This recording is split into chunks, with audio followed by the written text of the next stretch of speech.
Well, the drone attack was confirmed by TPLF leader Getachew Reda as well as by aid workers. The targeted camp hosting displaced people is located in northwestern Tigray near the border with Eritrea.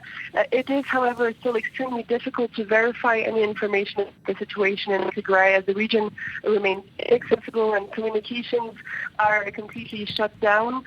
Several airstrikes have been reported in the past week, even as Tigrayan forces announced their withdrawal from neighboring regions. Prime Minister Abiy Ahmed had said the army will not fight in Tigray just yet, but these airstrikes are yet another sign that the conflict is far from over.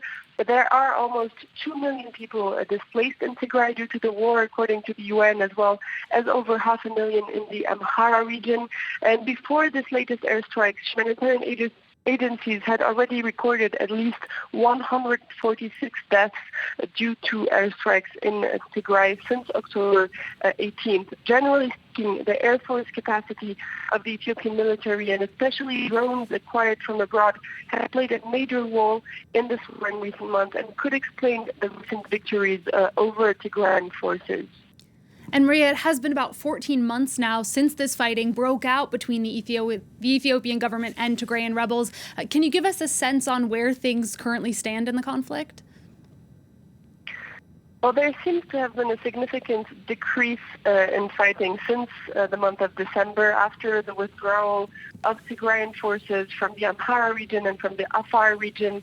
The conflict had spread to these regions over the summer, and TPLF leaders even said that they wanted to descend until the capital, Addis Ababa, to end the de facto humanitarian blockade on Tigray.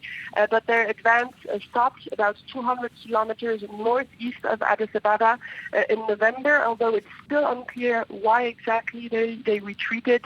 The government claims military victories, but TPLF leaders assure that they withdrew willfully, while attempts to bring parties to the negotiation table have failed so far. Prime Minister Abiy Ahmed seems to have taken a step towards a national reconciliation. On Friday, as Ethiopia celebrated Orthodox Christmas, he released prominent opposition figures, including Jawar Mohammed, as well as some members of the TPLF.